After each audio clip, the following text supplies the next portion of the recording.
Amém. Boa noite, irmãos.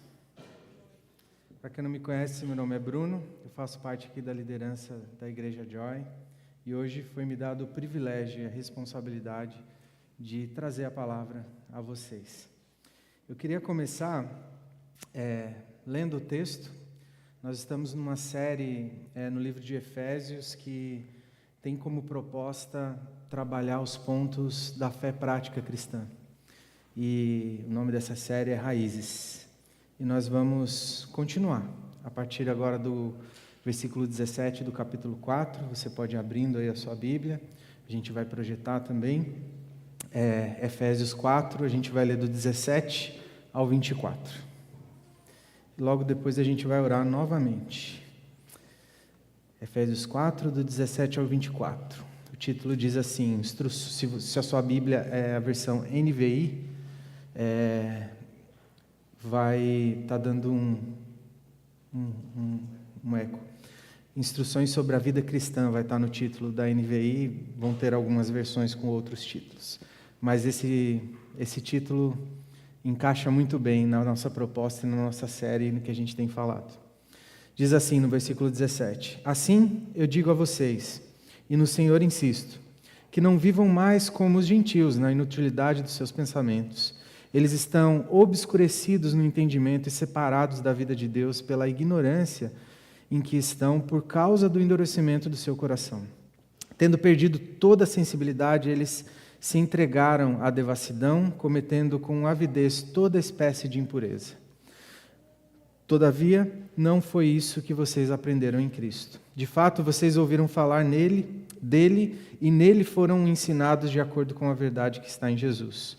Quanto à antiga maneira de viver, dispam-se do velho homem, que se corrompe por desejos enganosos para serem renovados no modo de pensar e se vestirem do novo homem, criado para ser semelhante a Deus em justiça e em santidade provenientes da verdade. Amém?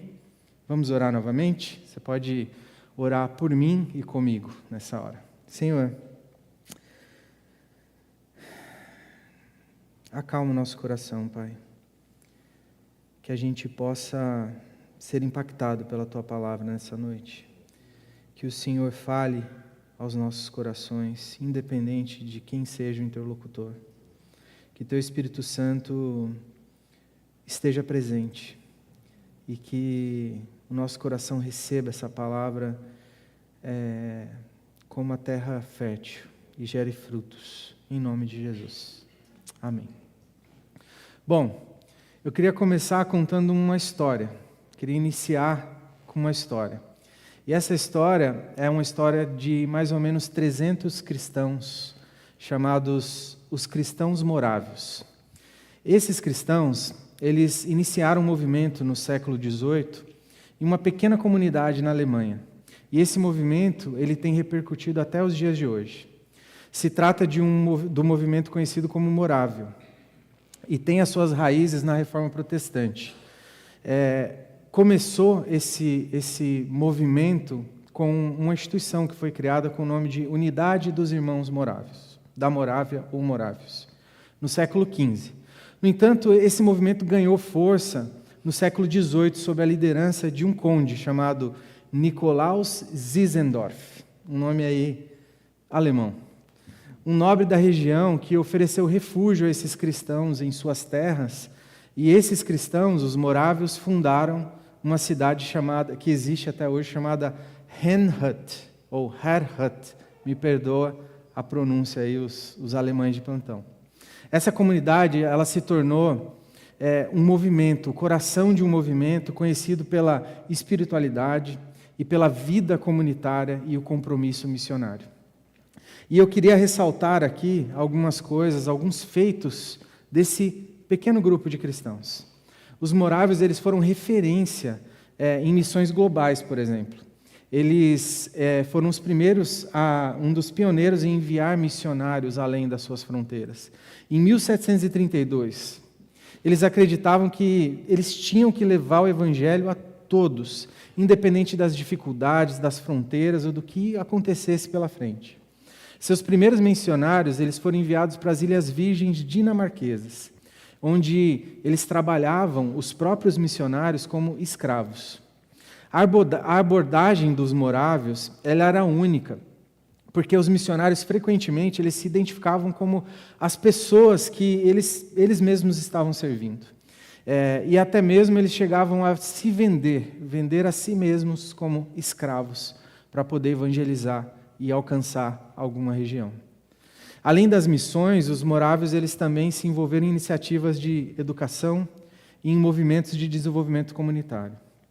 Eles fundaram escolas, traduziam Bíblias para várias línguas e promoveram educação entre comunidades marginalizadas. Em uma época de extrema desigualdade social, os morávios eles praticavam a igualdade racial dentro das suas comunidades. Eles incentivavam a fraternidade entre brancos, negros, livres, escravos, algo bem radical para a época. E uma das características mais notáveis dos morávios foi a sua dedicação à oração. Eu achei impressionante isso. Em 1727, eles começaram uma vigília de oração. E eles fizeram uma espécie de um relógio de oração, onde eles se revezavam, coisas que a gente já fez aqui. Só que eles continuaram com essa vigília de oração ininterruptamente, por mais de 100 anos. A ênfase em oração e a espiritualidade desse povo foi um motor por detrás das atividades missionárias e do que eles realizavam no meio deles e para fora deles. A influência morávia foi significativa, por exemplo, na vida de John Wesley, o fundador do metodismo. Ele teve uma experiência espiritual transformadora após um encontro, numa viagem que ele fez, e ele se encontrou com os morávios. Os morávios constrangeram John Wesley de tal forma, que ele não conseguiu ficar inerte àquilo. O legado desses cristãos, dos morávios, é muito grande, e talvez imensurável. O compromisso deles com a justiça social influenciou e influencia movimentos missionários e igrejas e pessoas até os dias de hoje.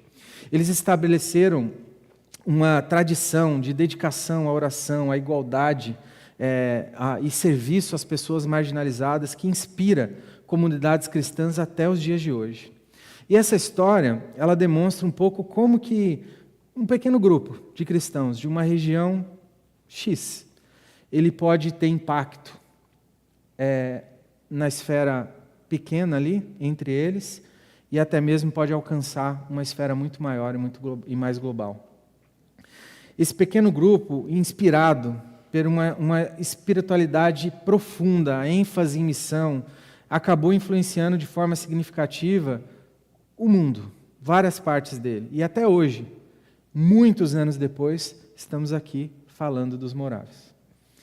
A gente leu agora uma pequena porção da palavra de Deus, escrita pelo apóstolo Paulo, que fala como um cristão deve se comportar. São instruções, conselhos práticos de como deve ser a vida e a conduta do cristão, já que nós propomos seguir aquele, o maior, o Cristo, que teve uma conduta irrepreensível. Então eu acredito que, de verdade, esse pequeno grupo dos moravianos, eles entenderam o que é isso. Eles leram Paulo, eles entenderam qual que era a conduta que eles tinham que ter diante da sociedade, diante da sua comunidade, diante da sua família, diante do seu próximo, diante da sua esposa, do seu marido. E é sobre isso que eu gostaria de conversar um pouquinho mais com você nessa noite. Se eu e você, nós não somos mais descrentes, ou seja, nós cremos em Cristo, qual que deve ser então a nossa conduta diante dessa realidade? O que muda? E eu gosto sempre de falar um pouquinho do contexto, de onde o texto está inserido, na tentativa da gente conseguir entender melhor e articular o que a gente vai conversar depois. Depois disso, a gente vai entrar diretamente nas questões práticas do texto lido hoje. Mas, enfim, a carta de Efésios ela foi escrita durante a primeira missão de Paulo a Roma. Paulo fez uma longa jornada missionária pela Ásia Menor e Éfeso foi uma das suas bases missionárias. Éfeso era uma das maiores cidades do Império Romano, um importante centro comercial e religioso da época.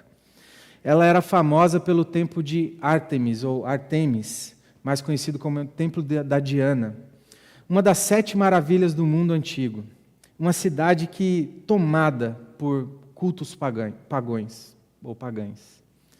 Além do culto a Artemis, que era uma deusa da época, Éfeso era um lugar de diversidade religiosa e cultural, com práticas esotéricas, com magia, com adoração, com vários deuses. Essa pluralidade religiosa criava um ambiente de tensão entre os cristãos, já que os cristãos ali eram visitantes, era uma pequena parte daquela comunidade extremamente religiosa, plural. Qualquer semelhança a essa cidade, nessa região, a nossa realidade, não é mera coincidência.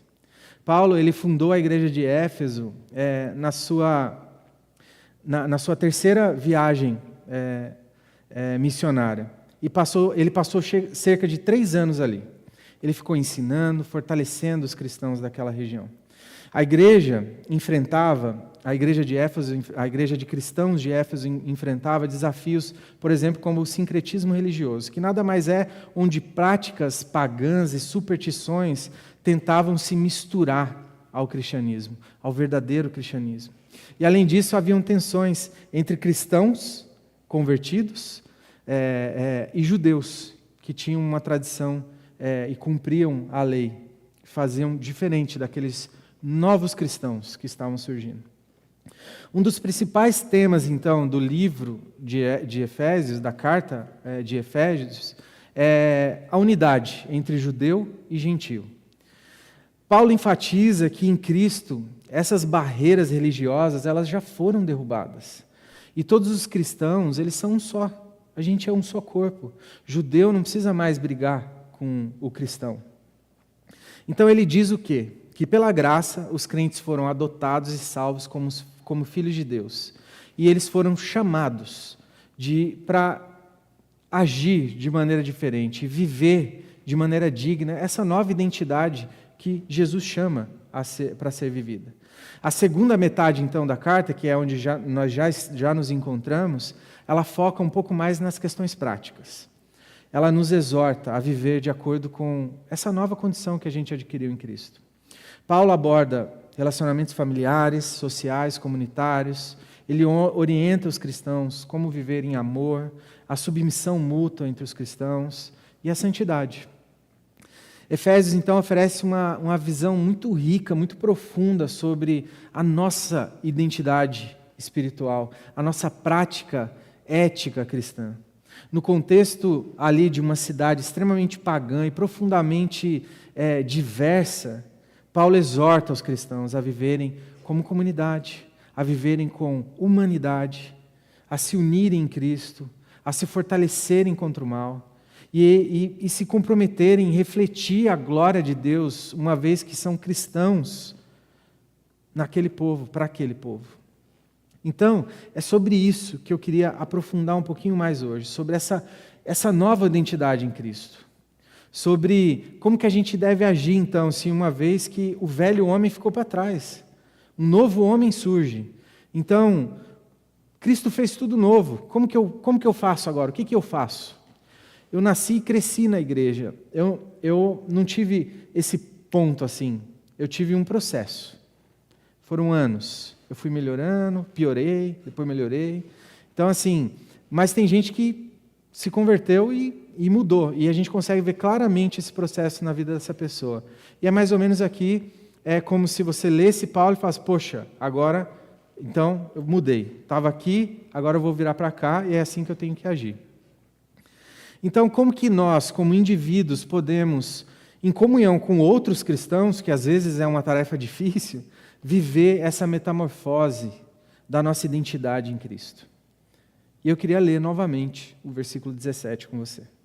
Diz assim: assim eu digo a vocês, e no Senhor insisto, que não vivam mais como os gentios, na inutilidade dos seus pensamentos. Paulo deixa claro aqui que a luz da razão humana, ela não é nada além de escuridão. Não existe nenhuma faísca na minha e na sua sanidade, da sua mente humana, por si só que seja boa. A única forma da nossa mente ela encontrar clareza é através do Cristo ressurreto. A única forma da nossa mente ter acesso à clareza, ao mínimo que seja de luz, é através do Espírito Santo.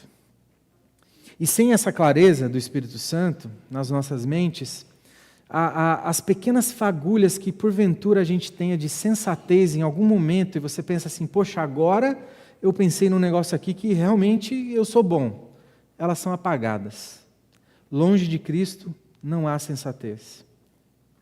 A nossa mente longe de Cristo ela é invadida com uma imensidão de orgulho, de ansiedade, de vaidade, de medos que assolam a nossa alma.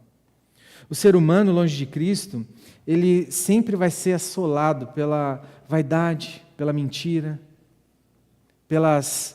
pelos enganos que o seu pensamento te propõe, por pensamentos inúteis que te levam para longe de Deus, que te afastam do seu propósito. Cada vez mais, a gente é bombardeado a todo tipo de informação. Todo. Com o avanço ainda e a facilidade da tecnologia, a gente tem pensamento inútil o tempo em todo. A gente é muito mais suscetível à concepção de pensamentos inúteis. A nossa mente, ela nunca teve tão cansada, com tantas ofertas de todo e qualquer tipo de estímulo.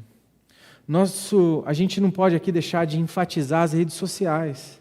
Elas inundam o nosso cérebro com incontáveis estímulos.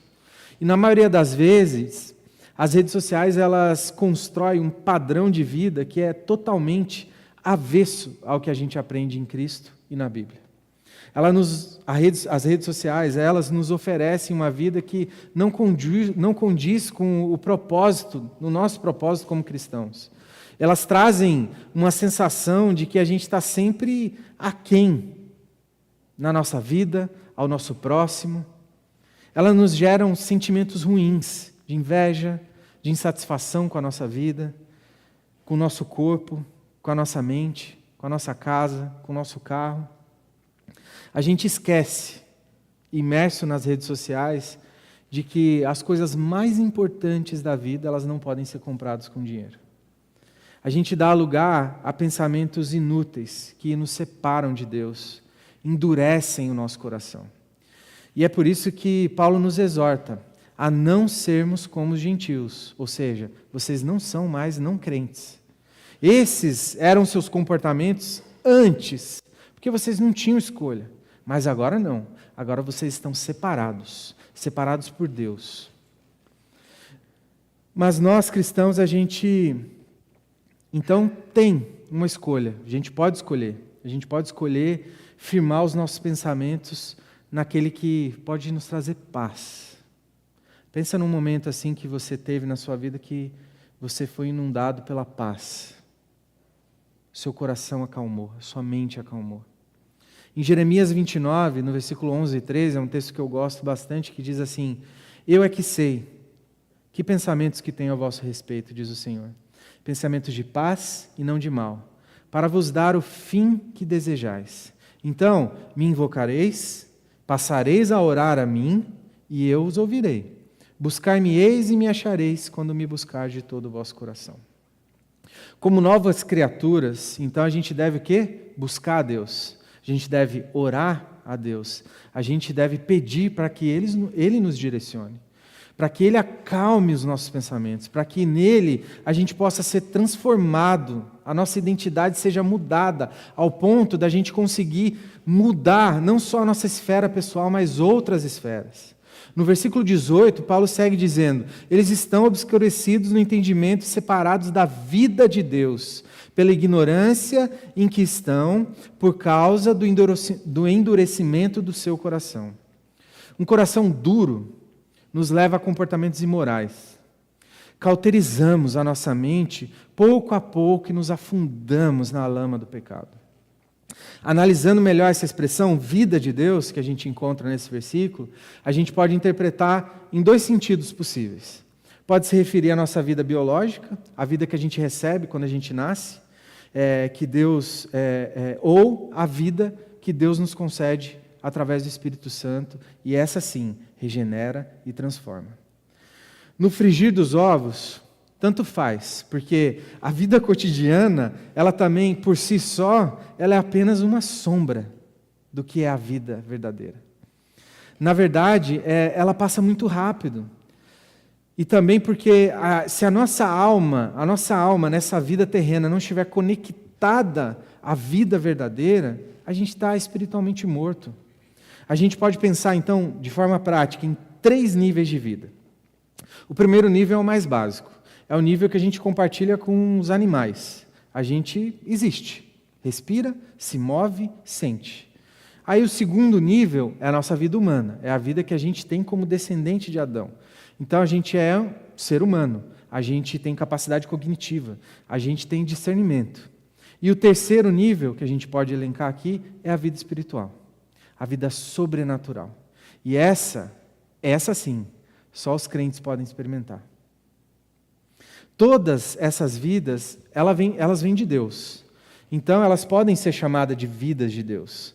Mas aqui Paulo está falando especificamente sobre a regeneração dos crentes. Quando isso acontece, Deus passa a habitar em nós. E aí então a gente experimenta a vida verdadeira.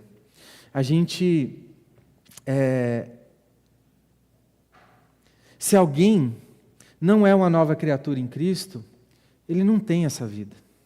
Nossas ações morais, elas devem ser avaliadas à luz da verdade. Qual que é o valor que existe se eu e você, a gente for honesto, se a gente fizer algo de bom, se a gente não está vivendo a vida de Deus? Antes de fazer qualquer tipo de boa ação, de agir corretamente, a gente precisa ser renovado pela graça de Cristo. Aí sim, a gente pode começar a viver a vida de verdade. Se uma pessoa é correta por si só, não vale de nada.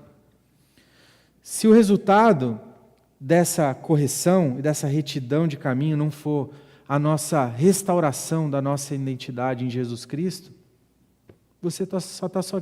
Já viu aquele ditado que diz assim: só falta ser crente? O cara pensa num cara joia. Na verdade, esse cara não tem nada. Se só falta ser crente, que pena. Da mesma forma que conhecer a Deus é o que dá a vida verdadeira, a nossa alma, ignorar a Deus é o que mata a nossa alma. E essa ignorância, ela não é apenas um errinho de percurso. Não é só falta conhecer a Deus. Não. Paulo mostra que essa ignorância, ela vem de uma cegueira profunda do coração, de uma condição que a gente está enraizado na própria natureza humana. Essa cegueira, ela é resultado do pecado original em Adão. Quando Adão se rebelou, ele perdeu a luz verdadeira de Deus. E sem essa luz, tudo que resta são trevas assustadoras e a ignorância espiritual. Então, no versículo 19, Paulo diz: tendo perdido toda a sensibilidade, eles se entregaram à devassidão, cometendo com avidez toda espécie de impureza. Sem a sensibilidade do Espírito Santo, a nossa consciência ela fica insensível ao arrependimento. Se a nossa consciência, se em nossa consciência a gente não se arrepende, é porque não existe conhecimento em relação a Deus e a nossa verdadeira condição pecaminosa. Isso acontece porque a consciência que nos avisa sobre o que é certo, o que é errado, depende do nosso conhecimento de Deus e da ação do Espírito Santo na nossa vida. Através do Espírito Santo, Ele que renova a nossa mente, sentimos aversão ao pecado. Nós sentimos o desejo de nos arrepender, por exemplo. E é por isso que quando a gente vê pessoas que estão afundadas no pecado, que caem em todo tipo de pecado e parecem não ter remorso nenhum, estão vivendo a vida, é porque essas pessoas não têm consciência. Elas não sabem o que é certo, o que é errado. E se elas não têm essa consciência, significa que elas não conhecem a Deus. E a gente tem que pedir misericórdia para que Deus proteja a nossa mente, para que a nossa mente não seja cauterizada, que a gente não seja totalmente bloqueado, em cegueira pelo pecado.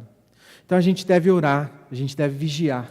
Dia após dia, a gente deve ser mais parecido com Cristo. E Paulo continua no versículo 20 dizendo: todavia, não foi isso que vocês aprenderam de Cristo. De fato, vocês ouviram falar dele e nele foram ensinados de acordo com a verdade que está em Jesus. Então, uma vez que a gente é nova criatura, uma vez que a gente não pode viver como a gente vivia antes, a gente deve buscar em Cristo, que é a verdade, que é a palavra, que é o Deus vivo encarnado, a palavra de Deus, o ensinamento através da Bíblia, de como seguir, como nós vamos prosseguir, como nós vamos viver então esse caminho reto. Tem uma história interessante que eu gostaria de compartilhar nesse momento aqui, que é a do livro The Great Divorce, do C.S. Lewis. E ele conta a história de um jovem, que ele é atormentado por um lagarto vermelho. E que esse lagarto representa o pecado. É um diabinho. O lagarto ele fica sentado no ombro daquele homem, e ele atormenta aquele homem com ideias, pensamentos impróprios, e zomba daquele homem o tempo inteiro. Mas daí um anjo aparece. E esse anjo ele se oferece para matar o lagarto. E o homem fica hesitante, porque ele escuta o lagarto, ele é influenciado pelos apelos manipuladores do lagarto. E essa história ela é um bom exemplo de como que, frequentemente, a gente nos compromete com o pecado. A gente se convence de que ele é quase inocente, que ele não vai fazer mal, ele só está ali no seu ombro. Está tranquilo. E eu queria ler um trechinho desse livro, traduzido para o português, que diz assim: o lagarto falando para o homem: tenha cuidado, ele pode fazer o que diz, ele pode me matar. Uma palavra fatal sua e ele o fará. Então você ficará sem mim para todo sempre. Não é natural. Como você pode viver? Como você poderia viver? Você será apenas uma espécie de fantasma, não um homem de verdade como você é agora. Ele não entende, ele é apenas uma coisa fria, o anjo, sem sangue, abstrata. Pode ser natural para ele, mas para nós não é. Eu sei que existem prazeres reais, eu sei que não existem prazeres reais, apenas sonhos, mas eles não são melhores que nada? Não é melhor que nada? Eu serei bonzinho, diz o pecado, o diabinho. Admito que fui longe demais no passado, mas prometo que não farei isso de novo. Não lhe darei nada além de sonhos realmente bons, todos doces, frescos e quase inocentes. É interessante a gente ver que como esse trecho ele reflete o que a gente faz muitas vezes. A gente flerta com o pecado. A gente tenta se convencer que é algo bobo, não vai fazer mal nenhum. Afinal, a gente não está fazendo nada assim de fato, né? A gente não está prejudicando ninguém. Ninguém é de ferro. Você não concorda? Dá só uma olhadinha. Só mais um golezinho para relaxar. Semana puxada, pô. Eu mereço. Só mais uma mentirinha branca. Afinal, quem nunca? Ninguém sobrevive pagando tanto imposto. O governo está roubando a gente. Não tem nada demais só negar um pouquinho ali, não declarar um pouquinho ali. Você e eu, a gente pode pensar que a gente já faz tudo certo. A gente é um bom marido, uma boa esposa, paga as nossas contas, vai na igreja no sábado, contribui na igreja. Não dá para ser perfeito também, né? Um pequeno espaço na nossa vida, dominado pelo pecado, pode fazer com que toda ela naufrague.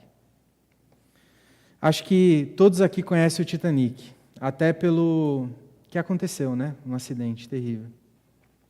O Titanic ele foi projetado com 16 compartimentos estanques, que eles podiam ser fechados em caso de um vazamento. A ideia era que, mesmo que vários desses compartimentos eles fossem inundados, o navio ainda poderia flutuar. E isso levou a uma percepção que o Titanic era praticamente insubmergível. No século XX, se iniciou uma grande confiança nas capacidades da engenharia moderna. Esse período ele foi marcado por avanços tecnológicos significativos e o Titanic era visto como um símbolo dessa nova era de progresso, de segurança. Ninguém afunda isso aí. Todo mundo já ouviu falar no mito, não sabemos se é mito, a verdade é que alguém lá da equipe falou, nem Deus afunda isso aí. Esse é um bom exemplo do que pode acontecer com a gente. Se a gente não cuidar das nossas embarcações, uma pequena parte do nosso navio inundado pelo pecado e o excesso de confiança que eu estou no controle, eu posso flutuar, eu estou bem, pode te afundar. Você já ouviu falar naquela frase da sabedoria popular que leva uma vida para construir algo sólido e bom, mas leva segundos para destruir algo completamente? É exatamente isso que o apóstolo Paulo está nos advertindo. Que ceder ao pecado escurece as nossas mentes, endurece o nosso coração. Isso não só pode destruir todo o nosso esforço que a gente construiu de uma vida inteira, mas pode nos levar a um ciclo destrutivo, aos pouquinhos, de desejos não realizados. Presta atenção. Desejos não realizados, porque ao mesmo tempo que a gente não se entrega e se lambuza de vez ao pecado, a gente também não desfruta o que é viver uma vida totalmente restaurada diante da nova realidade em Cristo. E também a gente não completa a nossa metamorfose, a metamorfose da nossa identidade em Cristo, e não vive o que realmente Cristo quer que você e eu vivamos. Paulo insiste que, se somos cristãos, a gente deve viver de forma diferente, a gente deve rejeitar o nosso antigo eu, a gente deve abraçar a nova vida, a nossa nova vida de retidão em Cristo. O desfecho daquela história do livro do C.S. Lewis, que a gente leu anteriormente, é que uma vez que o anjo finalmente mata o lagarto, o homem então encontra a verdadeira liberdade e alegria. O que acontece? Quando o anjo finalmente mata o lagarto, ele cai no chão e vira um cavalo lindo, forte. E esse cavalo leva aquele homem para muitos lugares. Ele apresenta aquele homem coisas novas e um mundo cheio de vida, de beleza, sem negociação com o pecado. Da mesma forma, a verdadeira liberdade em Cristo vem quando a gente rejeita o pecado e quando a gente vive essa santidade. Nesse momento a gente experimenta realizações profundas e duradouras que Deus planejou para mim e para você. Por isso que é importante a gente fazer um autoexame diário e evitar essa insensibilidade ao pecado, evitar essa cauterização da nossa mente. A gente deve não somente evitar a insensibilidade ao pecado, mas também destruir as pontes que nos levam ao pecado. Comportamentos, gatilhos que te levam ao pecado, e você sabe que se você fizer, você vai cair, eles precisam ser abolidos da sua vida, em nome de Jesus. Como verdadeiros cristãos, a gente precisa abraçar a verdadeira vida que Deus criou para a gente. A gente precisa alcançar essa verdadeira alegria e essa justiça. Já caminhando para o final, então Paulo ele segue dizendo no versículo 22, quanto à antiga maneira de viver, dissipam-se do velho homem, que se corrompe por desejos enganosos para serem renovados no modo de pensar e se vestirem do novo homem criado para ser semelhante a Deus em justiça e santidade provenientes da verdade. Aqui a gente pode ver que é muito importante que haja renovação interior. Primeiro a gente precisa trabalhar a nossa vida. E essa santidade, essa vida de retidão, ela vai transformar o nosso exterior também. Uma vida onde a gente abandona o pecado e a gente se justifica em Cristo, observando com diligência as disciplinas espirituais, ela nos leva a ultrapassar a esfera pessoal e alcançar o meu próximo. Isso, consequentemente, tem um impacto na nossa esfera social. Muitos comentários exegéticos, quando tratam dessa pequena parte do texto de Efésios, eles trazem uma ideia que boas ações elas têm origem na nossa mente. E que essa mente como fonte, que a nossa mente é como fonte das nossas ações. E ela precisa ser renovada pelo Espírito Santo. Eu penso, depois eu faço. A ideia não é que você vai se revestir de um novo homem, nada mais vai te abalar, vai acontecer na sua vida. Você vai continuar tendo problemas e você vai continuar crescendo em Cristo, até que Ele venha. João Calvino, nos comentários sobre Efésios, ele complementa essa ideia, essa visão, dizendo que a regeneração em Cristo, ela é uma recriação que supera a criação original de Adão. Então, porque a graça de Deus, ela é, na nova criação, ainda mais poderosa e bonita. Nós temos o privilégio de viver isso. Nós temos o privilégio de falar não ao pecado, porque nós somos regenerados em Cristo. Isso, então, nos possibilita uma transformação completa. Começa pela nossa mente, reflete nas nossas ações e alcança todo o resto. Ele também sugere que a santidade e a justiça têm aplicações práticas. A santidade se refere à relação nossa com Deus, então, eu busco a santidade em Deus, e a justiça, ela se reflete através das nossas ações no próximo. Então, de Deus para mim e de mim para o meu próximo. Eu preciso aproveitar aqui esse gancho para voltar na história que eu contei no início dos cristãos morávios.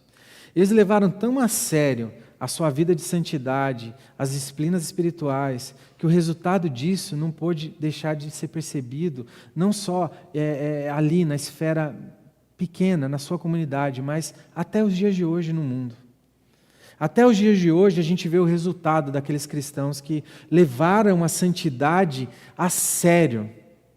O que eles realizaram foi enorme através do poder de Deus. Um indivíduo transformado por Deus e cheio do poder de Deus, ele pode fazer coisas inimagináveis em sua própria vida e além dela.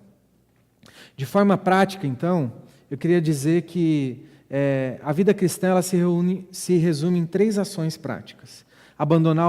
De acordo com esse versículo, abandonar o velho homem, ser renovado pelo entendimento da palavra e do Espírito e se revestisse do novo homem praticando a justiça e a santidade. Essa transformação, ela não é da noite para o dia, como eu disse aqui anteriormente. Ela não acontece num passe de mágica. Ela não acontece quando você faz uma oração aceitando a Jesus. Não. Esse é um processo contínuo, um processo do dia a dia, um processo que vai refletir na sua vida aos poucos.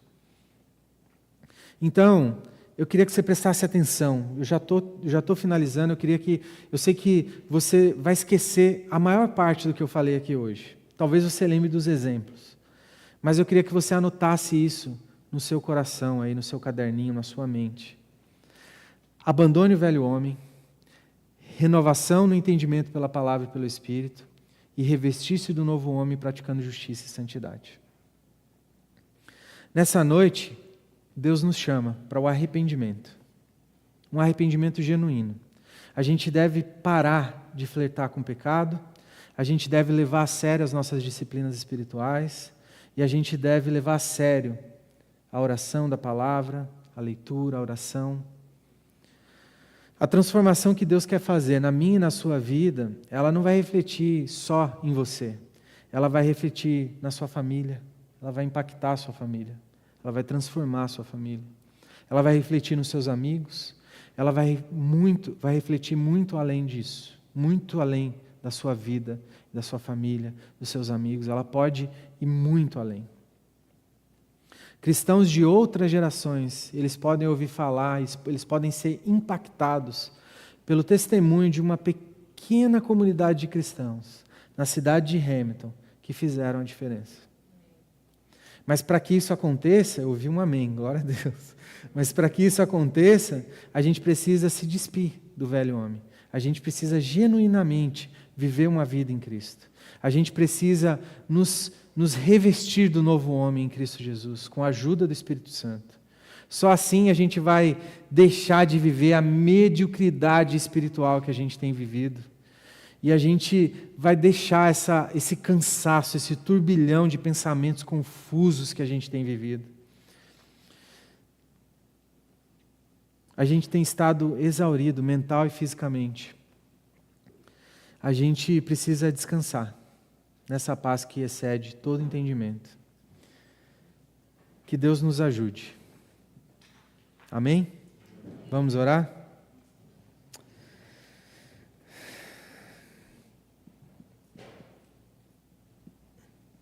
Senhor, tem misericórdia de nós, Pai. Nos ajuda, Pai, a mudar a nossa identidade em Ti. Nos ajuda a transformar, Senhor, a nossa identidade em Ti. Aquele que era irado, seja conhecido por ser paciente. Aquele que fazia o mal, que seja conhecido por fazer o bem. Aquele que mentia, que seja conhecido como o verdadeiro. Transforme as nossas vidas, Pai. Nos ajuda a abandonar o pecado.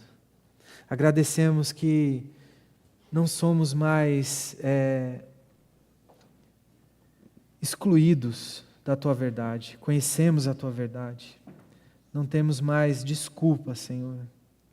Então, nos ajuda nesse processo, Pai. Traz santidade à nossa vida. Traz persistência, resiliência. Traz conforto, traz paz. Acalma a nossa mente, o nosso coração. Para que a gente possa viver aquilo que o Senhor deseja para nós, Pai. Abençoa a nossa comunidade. Abençoa cada família aqui, Senhor. Cada pessoa que não pôde vir, que o Senhor alcance. Cada família aqui representada. Cada pessoa pessoas aqui que estão aqui queriam que essas pessoas estivessem junto e porventura não estejam. Que o Senhor alcance essas pessoas. Que a Tua palavra seja impactante na nossa vida, de forma que mude as nossas ações através do nosso pensamento e mude o nosso comportamento para com os nossos irmãos, que alcance a esfera pessoal, a esfera comunitária e que nós e a Joy, a nossa comunidade, seja impactante, Senhor, faça a diferença na sociedade em que a gente vive. Em nome de Jesus. Amém. Deus abençoe.